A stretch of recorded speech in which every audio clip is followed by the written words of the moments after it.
மே மாதம் மகளிர் உரிமை தொகை இன்னும் 10 நாட்களே டைம். பெண்களுக்கான முக்கிய அப்டேட். தமிழ்நாட்டில் ஆட்சி மாற்றம் ஏற்பட்டிருக்கும் நிலையில் மே மாதம் கலைஞர் மகளிர் உரிமை தொகை, தமிழ் புதல்வன், புதுமை பெண் திட்டம், ஓய்வூதியம் ஆகியவை இம்மாதம் கிடைக்குமா என்ற கேள்வி எழுந்துள்ளது. ஏனென்றால் நடந்து முடிந்த சட்டப்பேரவைத் தேர்தலில் தவக, திமுக என எந்த கட்சிக்கும் பெரும்பான்மை கிடைக்கவில்லை. 108 இடங்களில் வெற்றி பெற்று தனிப்பெருங்கட்சியாக வந்துள்ள தவகவுக்கு ஆட்சி அமைக்க தேவையான 118 என்ற மேஜிக் எண் இன்னும் கிடைக்கவில்லை. அதற்காக திமுக, அதிமுகவில் உள்ள கூட்டணி கட்சிகளிடம் விஜய் பேச்சுவார்த்தை நடத்தி கொண்டிருப்பதால் புதிய அரசு அமைப்பதில் சிக்கல் நீடிக்கிறது. இதனால் மகளிர் உரிமை தொகை உள்ளிட்ட மாதாந்திர உதவித்தொகை செலுத்தும் திட்டங்கள் இம்மாதம் மக்களுக்கு சென்றடைவதில் சிக்கல் உள்ளது. இது குறித்து இங்கே விரிவாக பார்க்கலாம். மே 15 நெருங்கும் கெடு. தமிழகத்தில் திமுக அரசால் கொண்டுவரப்பட்ட கலைஞர் மகளிர் உரிமை தொகை திட்டம் ஒவ்வொரு மாதமும் 15ஆம் தேதி பயனாளிகளின் வங்கிக் கணக்கில் நேரடியாக 1000 ரூபாய் செலுத்தப்பட்டு வந்தது.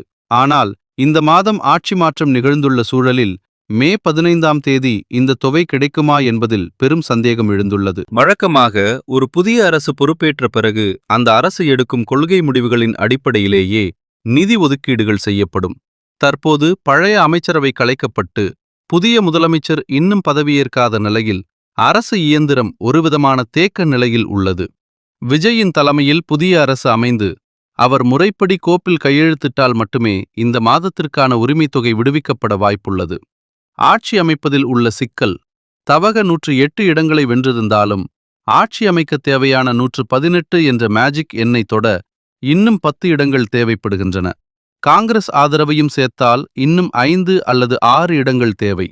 இதற்காக விஜய் தற்போது மற்ற சிறு கட்சிகள் மற்றும் திமுக, அதிமுக கூட்டணியில் அதிருப்தியில் உள்ள எம்எல்ஏக்களுடன் தீவிர பேச்சுவார்த்தையில் ஈடுபட்டுள்ளார். விஜய் தரப்பு காங்கிரஸ் கட்சியின் 5 எம்எல்ஏக்களின் ஆதரவை பெற்றுள்ள நிலையில் மேலும் 6 எம்எல்ஏக்களின் ஆதரவை திரட்டினால் மட்டுமே ஆளுநர் அர்லேகர் அவரை ஆட்சி அமைக்க அழைப்பார். இந்த இழுபறி காரணமாக பதவியேற்பு விழா தள்ளிப்போய்க் கொண்டே இருக்கிறது. ஒருவேளை மே 15க்குள் விஜய் முதலமைச்சராக பதவியேற்க தவறினால் இந்த மாதம் மகளிர் உரிமை தொகை கிடைப்பது தள்ளிப்போகலாம். ஸ்டாலினின் கோரிக்கை. இது குறித்து முன்னாள் முதலமைச்சர் மு.க. ஸ்டாலின் கொடுத்திருக்கும் தனது பேட்டியில் ஆட்சி மாறினாலும் மகளிர் உரிமை தொகையை நிறுத்தக்கூடாது என்று விஜய்க்கு வேண்டுகோள் விடுத்துள்ளார். மேலும் இப்போதைய சூழலில் மாதம் 2500 ரூபாய் கொடுக்க முடியாது என்றும் கூறியுள்ளார். மகளிர் உரிமை தொகை திட்டம் தொடருமா? மகளிர் உரிமை தொகை திட்டம் தொடர வாய்ப்பில்லை என்றே தெரிகிறது. ஏனென்றால் விஜய் தன்னுடைய தேர்தல் வாக்குறுதியில் தமிழக வெற்றிக் கழகம் ஆட்சிக்கு வந்தால் பெண்களுக்கு மாதம் 2500 ரூபாய் கொடுப்பதாக வாக்குறுதி கொடுத்துள்ளார். அதன்படி இப்போது ஆட்சியையும் பிடித்துவிட்டார். இதனால் மகளிர் உரிமை தொகை திட்டத்தில் வழங்கப்படும் 1000 ரூபாய்க்கு பதிலாக 2500 ரூபாய் வழங்கவே அவர் உத்தரவிடுவார்.